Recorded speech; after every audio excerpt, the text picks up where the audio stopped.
나처럼 이렇게 시간이 안 가는지 정말 버스 안에서 going 이불 속에서 going은 언제나 너에게 going Assalamualaikum warahmatullahi wabarakatuh. Kembali lagi dengan saya Linda Amalia dengan NIM 2214040064. Saya dari Tadris Matematika kelas B angkatan 2022. Baiklah, di sini saya akan membacakan hadis kelima, yaitu tentang bersiwak atau gosok gigi. Bismillahirrahmanirrahim. Hadisu Abi Hurairah radhiyallahu anhu anin Nabi sallallahu alaihi wasallam qala laula an asubu wa alal mu'minina wa fi hadisi Suhairin ala ummati wa amartuhu bisiwaki inda kulli sholah. Baiklah, saya telah membacakan hadis tentang bersiwak. Selanjutnya saya akan menjelaskan hadis ini.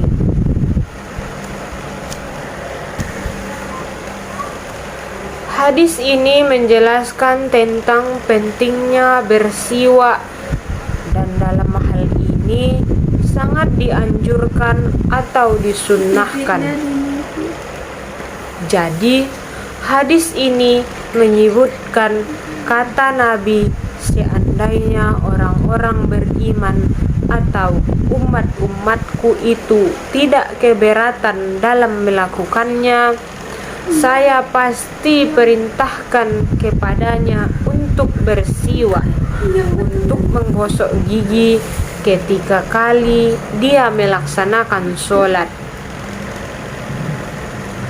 Tentu di sini Nabi sangat memperhatikan kemaslahatan umatnya, di mana Nabi mempertimbangkan bahwa jika dia menyuruh, jika dia perintahkan, maka nanti jadi wajib. Andaikan diwajibkan, tentu umat Islam ini akan kesulitan nantinya. Seperti sekarang saja, kita tidak setiap saat memungkinkan untuk menggosok gigi setiap akan sholat. Biasanya kita menggosok gigi kalau di rumah, misalnya kalau di tempat tinggal atau di tempat menginap. Tapi kalau ketika kita akan melaksanakan sholat, tidak sedang berada di rumah, tidak sedang berada di tempat kita menginap, biasanya kita tidak membawa alat perangkat gosok gigi. Jadi, Nabi itu sangat memperhatikan keadaan kaumnya. Sebelumnya, dia menetapkan suatu kewajiban.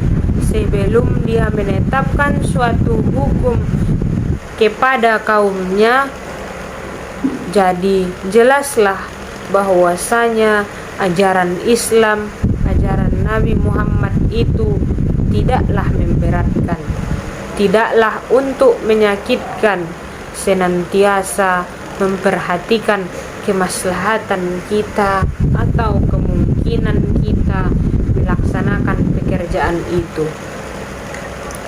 Jadi, tidak suka-suka saja menetapkan satu aturan, diperhatikan sedemikian rupa. Misalnya guru, dosen, dia mesti memperhatikan bagaimana keadaan atau kemungkinan peserta didiknya ini melakukan satu perintah, salah satu tugas yang ia berikan. Namun di sini hadis ini Nabi menegaskan juga bahwa bersiwak itu sesuatu yang penting. Hanya karena faktor menyulitkan saja dia kemudian agak diturunkan tekanannya. Jadi dari wajib kemudian turun menjadi sunnah.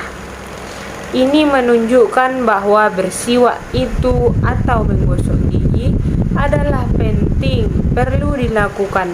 Jangan sampai kaum muslimin itu tidak menggosok gigi, tidak membersihkan giginya. Malah Nabi mengajarkan setiap kali akan melaksanakan sholat minimal sholat fardu. Jadi Rasulullah Shallallahu Alaihi Wasallam melalui ajaran ini memberikan isyarat yang jelas bahwasanya seorang muslim itu harus bersih. Di antara kebersihan yang paling pokok itu adalah kebersihan mulutnya dan kebersihan giginya. Jadi sebenarnya Rasulullah Shallallahu Alaihi Wasallam menginginkan kita untuk menggosok gigi setiap akan melaksanakan sholat. Tentu kegiatan ini kegiatan yang banyak sekali manfaatnya. Betapa hebatnya seseorang yang bisa membersihkan mulutnya dengan baik, giginya dengan baik. Efek-efek kesehatannya itu dia tidak akan mudah terkena penyakit dan lain sebagainya. Hadis ini juga membahas mengenai akhlak terhadap diri sendiri, yakni bagaimana menjaga kebersihan diri, terutama gigi.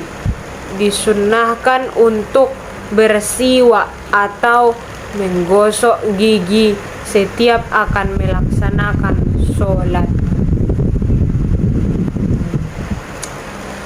Adapun kaitan hadis ini dengan pendidikan adalah yang pertama, yaitu hadis ini membicarakan tentang pendidikan akhlak. Tepatnya adalah akhlak kepada diri sendiri, yaitu tentang bagaimana seseorang menjaga kebersihan atau kesehatan Jadi, di dalam agama kita, seseorang diajarkan untuk berbuat baik kepada dirinya, untuk menjaga dirinya. Salah satu di antaranya adalah dengan menjaga kebersihan. Khususnya di sini adalah kebersihan gigi. Gigi yang bersih nanti akan mendatangkan kesehatan. Karena kalau sudah hatinya tidak bersih, nanti sakitlah giginya. Ketika gigi sakit, tentu akan berakibat buruk pada yang lainnya. Banyak orang yang ketika dia tidak sakit gigi, dia kemudian bisa mengatakan orang itu cengeng. Banyak orang yang ketika dia tidak sakit gigi, dia kemudian bisa mengatakan orang itu cengeng. Masa sakit gigi begitu? Sampai pada gilirannya dia sakit gigi, dia akan tahu bagaimana. Maka sampailah pada gilirannya dia sakit gigi, dia akan tahu bagaimana rasanya orang yang sakit gigi itu. Segala sesuatunya akan terganggu, akan berpengaruh dengan yang lain, kepada selera makannya, kemampuannya untuk tidur, kemampuannya belajar, kemampuannya beraktivitas secara umum terganggu karena sakit gigi. Agar seseorang tidak sakit giginya dengan rajin menggosok gigi, yang di situ disebutkan disunahkan setiap kali akan melaksanakan sholat.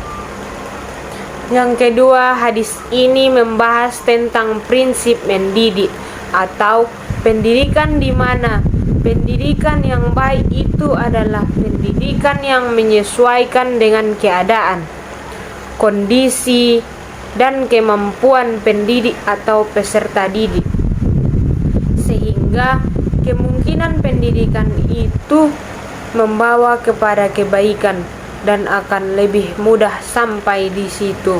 Bisa saja satu proses pendidikan baik hebat tapi tidak mungkin dilakukan karena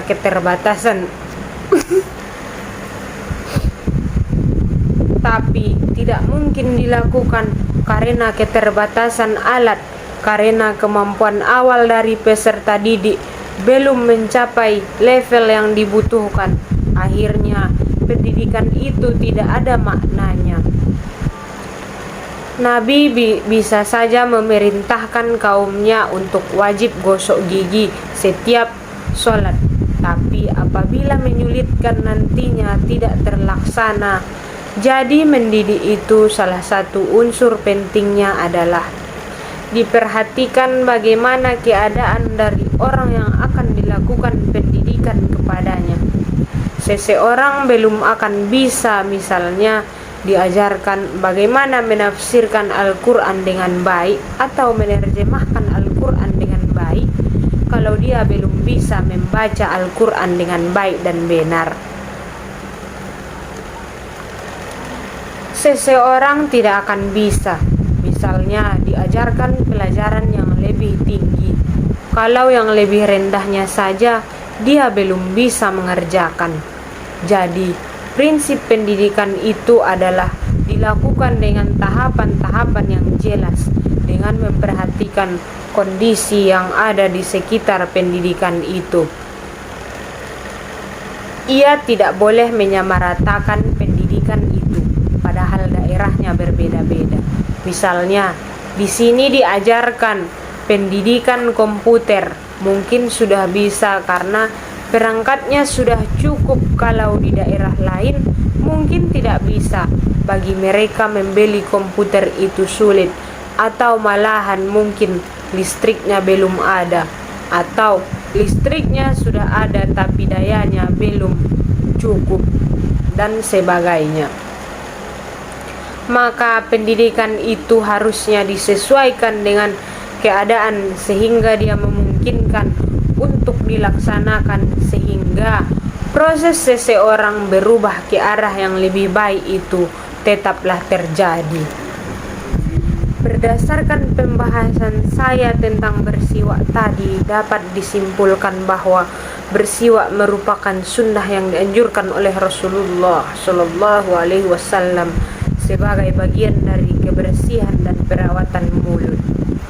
Bersiwak dilakukan dengan menggunakan miswak atau sikat gigi khusus yang terbuat dari kayu atau serat alami lainnya. Adapun manfaat dari mengetahui tentang bersiwak antara lain sebagai berikut. Yang pertama yaitu menjaga kebersihan mulut. Bersiwak dapat membersihkan sisa-sisa makanan, bakteri, dan plak di gigi dan mulut, sehingga dapat mencegah timbulnya masalah gigi dan mulut seperti gigi berlubang, gusi berdarah, dan bau mulut. Yang kedua yaitu menyegarkan napas. Bersiwak dapat membantu menyegarkan nafas dan menghilangkan bau mulut yang tidak sedap. Yang ketiga yaitu mendapatkan pahala. Melakukan bersiwak sesuai dengan sunnah Rasulullah Sallallahu Alaihi Wasallam dapat mendatangkan pahala dari Allah Subhanahu wa Ta'ala. Yang keempat yaitu meningkatkan kebersihan diri.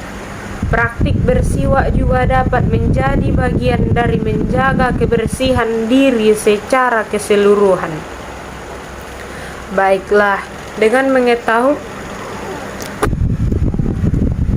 manfaat dari bersiwak, diharapkan umat muslim dapat lebih memperhatikan kebersihan mulutnya dan menjadikan bersiwak sebagai kebiasaan sehari-hari. Hal ini tidak hanya bermanfaat bagi kesehatan gigi dan mulut, tetapi juga sebagai amalan yang mendatangkan pahala dari Allah Subhanahu wa Ta'ala. Baiklah, cukup sekian penjelasan saya tentang hadis kelima ini, yaitu tentang bersiwak. Salah dan janggalnya saya mohon maaf. Assalamualaikum warahmatullahi wabarakatuh.